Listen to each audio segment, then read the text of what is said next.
Coming up on the final edition of Extended Play. Gaming keeps you from going outside, but how else can it help the environment? Giddy up, we see if Gallop Racer can create a virtual sea biscuit. And we return to the arts and magic of live-action role-playing. Stick around. I told you I should have been along for the ride. It's game time.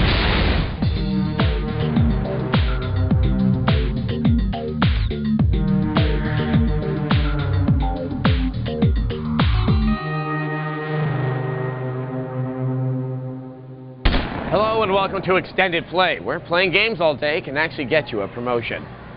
The ozone layer, the Amazon rainforest, video games. First glance, it doesn't seem like these things have much in common, but if you think about it, there are quite a few environmental messages hidden among all the shooting and the jumping. So, as part of Tech TV's Help the Planet Week, we asked the question, are games going green? On nature, conservation of the environment. Both are naturally linked to... Die, bitch! Video games. Hey, I'm not kidding. I'll admit, most games are about the complete annihilation of other characters, countries, or maybe even worlds. And some of the more popular games don't tend to take the Earth or Earth-like organisms into consideration. Still, some games throw in a message or philosophy about the environment, whether you realize it or not. I think there is a connection between gaming and some kind of awareness of the environment, although clearly it's unintentional. Mankind has destroyed everything, and you're humanity's last hope. Me? But I'm not military. Wasn't there anyone else? It's clear that there are many video games that instill very positive values in people who play them. And in fact, I think anyone who has picked up a Will Wright game will talk about the kind of effect it had on the way they think about their life or the world around them by playing SimCity and looking at how trash influences the growth of a city. Whether it's a city or industrial recycling or an ecosystem, I think that for me is one of the big values of games, is that, you know, a kid can sit there and play with this very complex system and start to realize that, you know, the obvious solution isn't always the right solution. Munch's Odyssey is another great example in recent years of a game that teaches conservation, if not manners. The game quickly and clearly shows that people who ruin the environment suck. Step right up. Oh! Even a game like Mario Sunshine, which is a much more abstract look at what the effects of environmental hazards or, you know, garbage and oil spills and things like that. I think you are basically teaching the players something about how the world works and how to think about the world. But I think moving forward, you're going to start to see more themes that kind of explore these kinds of ideas. You know, as goofy as some of the stories can wind up being in some of the Metal Gear and Final Fantasy games, there are actually good, you know, interesting lessons behind them. And if we're lucky, maybe gamers will apply those lessons to real life.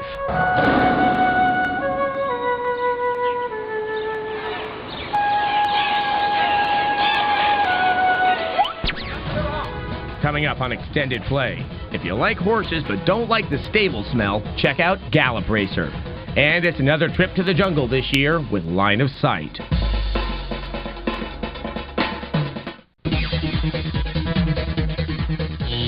Welcome back to Extended Play. Littered among the bus driving simulators and games where you play a mosquito, one of the most popular game forms in Japan is horse racing. Now, while that sport isn't small time here in the States, we haven't seen much of it in video games. Well, things might change with Gallop Racer.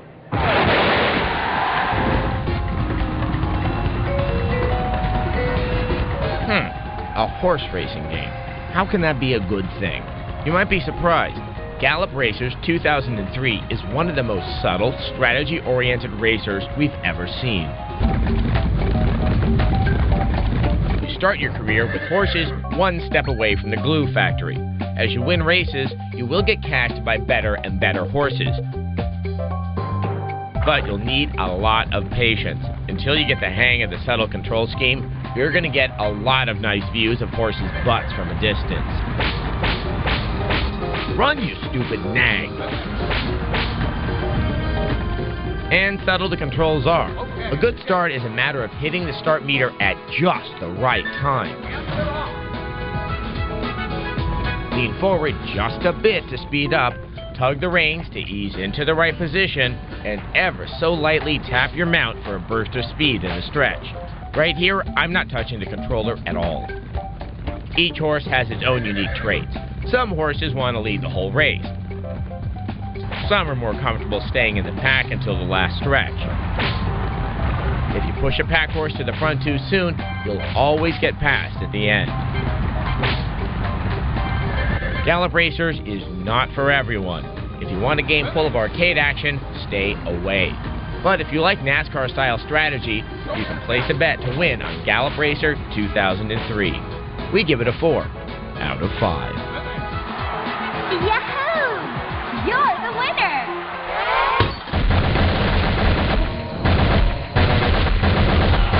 The claustrophobic jungle environment of America's war in Vietnam is the perfect setting for a first-person shooter, emphasizing stealth and surprise.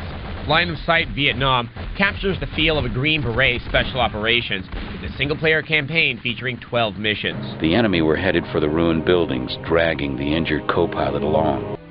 Whatever your goal, you'll spend most of your time in Infogram's new title, crawling through the windblown underbrush while stopping every few feet to carefully scout for camouflaged enemies. Since most missions put you somewhere behind enemy lines, the jungle is teeming with Viet Cong soldiers who seem to have superhuman powers when it comes to detecting you. Countering their abilities is your own superpower, the sniper rifle. That's right. Walk softly and carry a big sniper rifle. Open up on them. Despite the availability of a dozen or so arrow weapons, including but not limited to a rocket launcher, your sniper rifle will by far see the most action. In a nod towards realism, players can however die from a single hit, which happens a lot, especially when there's limited visibility. Man down! Although there are some solo missions, most of the game puts you in command of a two-person squad. You control both soldiers directly, albeit one at a time. Any squad members not directly under your control will do their best to follow your orders. Check your fire. And try and remember where we left the car. The terrain in Line of Sight Vietnam is among the best jungle design in a game yet. The variety of underbrush and tree life plus realistic rain and fog effects combine to give players some idea of the difficulty of close jungle combat. I don't know. Medic! At $20, Line of Sight qualifies as a worthy bargain title with above-average graphics and solid war is hell gameplay. We give it a suitably evil 3 out of 5.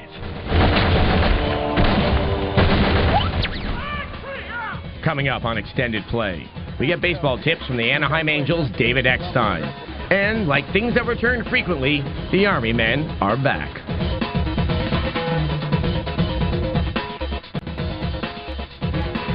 Welcome back to Extended Play.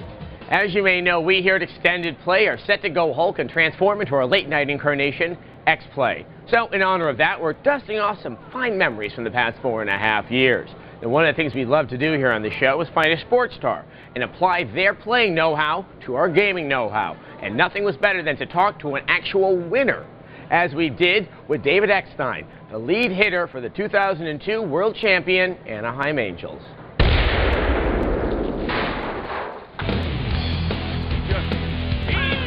High Heat 2003 is one of the latest baseball titles to hit the PC and the PS2. It also has all the home run excitement that you'd expect from the 3DO series. But if you can't stand the heat, then get out of the kitchen or go seek professional help.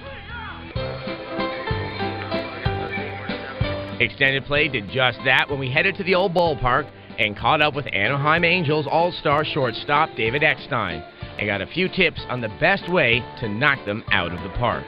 I'm the type of guy that likes to go out and play it first instead of reading the instructions. You know, play first, see how it feels, then go back and see what it is, what keys you need to be adjusting to. I never read the manual until I've already played it. And that game, I like to go the fastball way to start out. Later on, you know, it depends who you have pitching for you. Go with the slider and then the changeup. When you got like an 0-2 count, 1-2 count, or if they got runners in scoring position, you like to throw a little outside and see if they chase to get a ground ball or something, or just a swing and miss. It depends if you've got a fast runner on base. You know, if you have Erstead on there or something like that, you definitely would take off running. But, you know, some other guys, you just play station to station. If you have first and second, you know, use that bunt. But it's hard to bunt with just a man on first in that game. You want to swing for the home run, so you try to play aggressively, a lot more aggressively than in real life. I definitely try to swing for the fences in the game, but it's pretty much realistic. I usually get jammed a lot and have a ball fall right in front of the right fielder or something like that.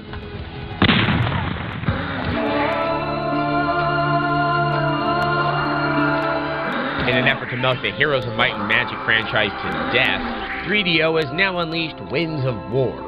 This is the second expansion pack for Heroes 4 to see the light of day in less than a year. For fans of the long-running strategy series, this means 6 new campaigns to work through. Each one lets you play as an invading force in the land of Sharon. There's a barbarian, a wizard, a little pansy elf, and some undead skeleton dude, and... Spasmaticus, a young king on a mad quest to rule the world. Ooh, a mad quest? Count me in! The campaigns all play well, and the graphics and core rules of Heroes 4 have aged nicely. Developer New World Computing also included new musical selections, and they are the same high-quality compositions we've come to expect from the series. What we didn't expect was the slew of standalone scenarios that are actually amateur maps created by fans of the game. While some play quite well, others are not the quality you expect when you're shelling out cash for an expansion. In fact, at $30, Winds of War isn't worth it, as there's just not enough new material. Die-hard Heroes fans will no doubt run out and buy this anyway. But for the rest of you, save your money. Extended Play gives Heroes of Might and Magic 4 Winds of War a 2 out of 5.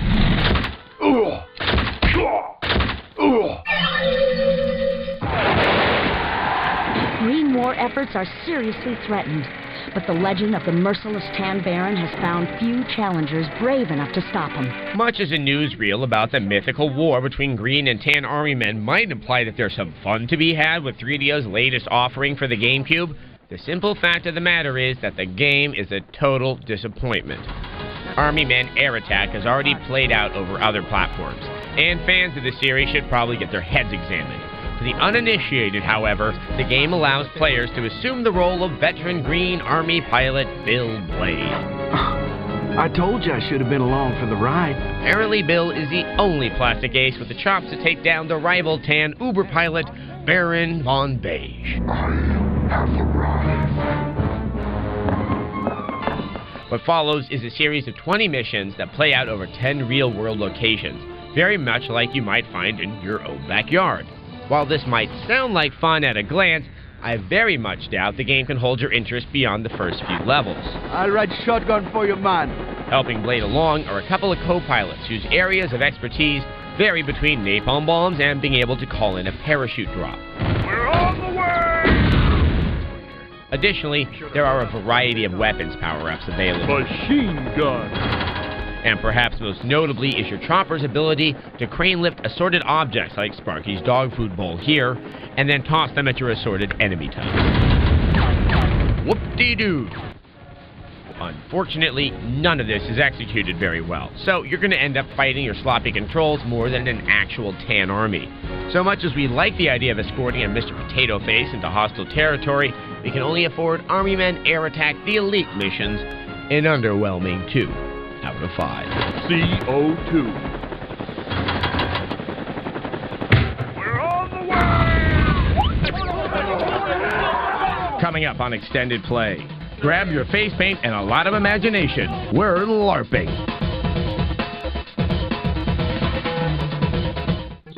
Welcome back to Extended Play.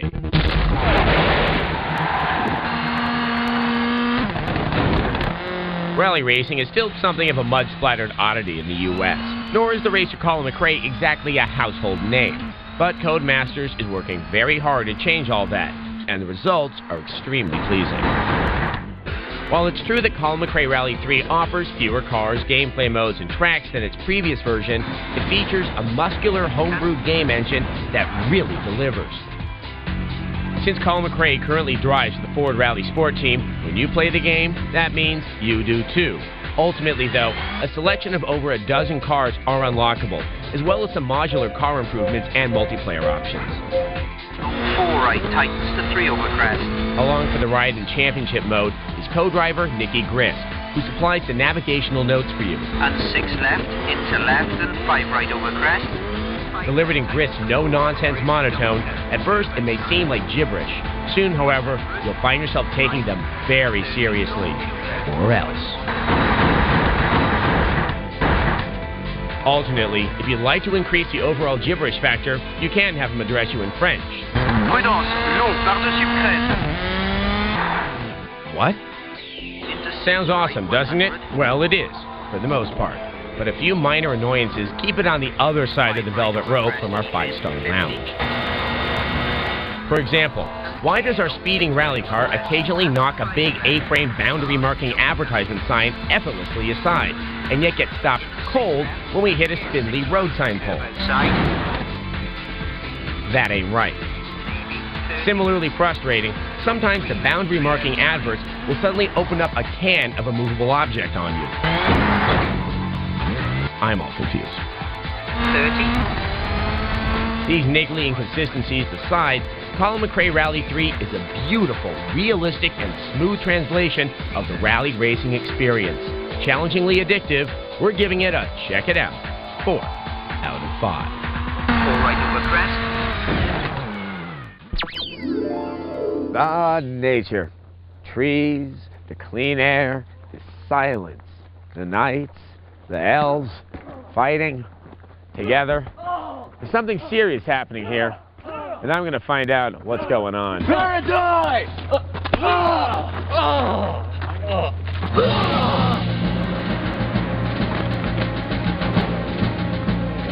I'm Caleb Durst. I'm a SAR, half feline, half human, basically. I'm Midnight the Half-Orc, protector of Ecclesia.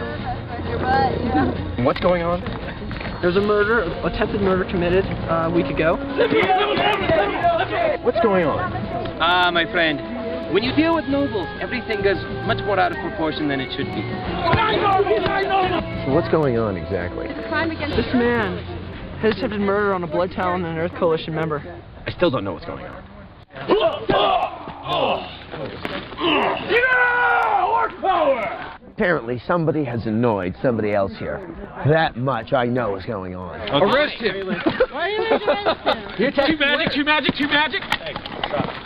Does it have a wall of power around it? No. Then no, you don't have a battle arena. What exactly is going on right here? Right now, what happened is some hill giants which are very tall. One of our friends, our half-orc, Midnight, leader of our Earth Coalition, he got into an honorable combat. He got into an honorable combat as well as the mediator war, as well as All right, you a Niners fan? Try to. Yes, I am. Yeah, I saw that Mariucci thing coming from a mile away. How about you? I don't know. We're going to do this by the numbers, everyone. The fighters are going to be up front. We want casters backpacking the fighters. Who has life spells here? Raise your hand. Onwards to victory!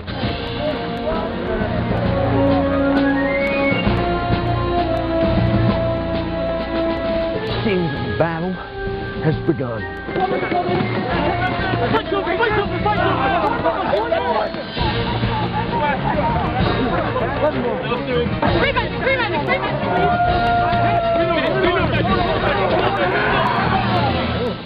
No matter how many times you see this, you really just can't get used to just the gravity of the carnage.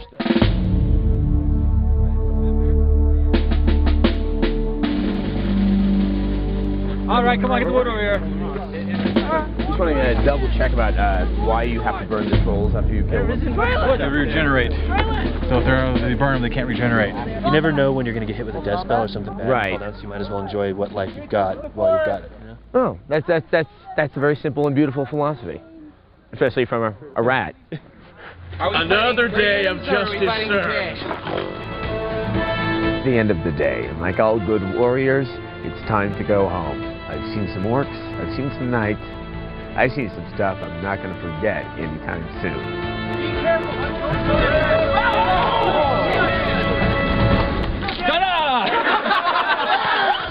That has got to hurt. Really, he was one of the saddest looking jesters I ever did see.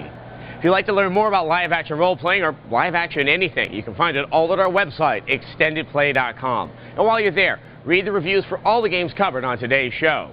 Well, this is it, the final episode of Extended Play, as we move on to a bigger, brighter, and racier future on X-Play, starting April 28th.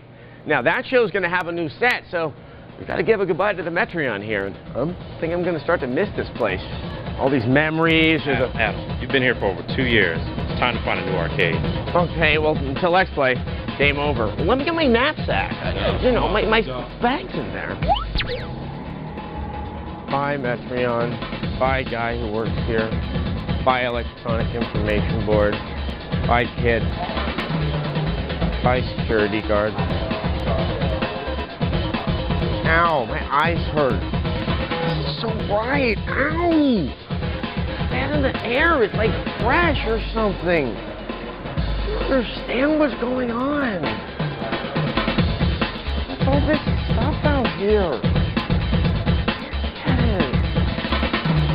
What is everyone doing? Adam! Out there! Ow!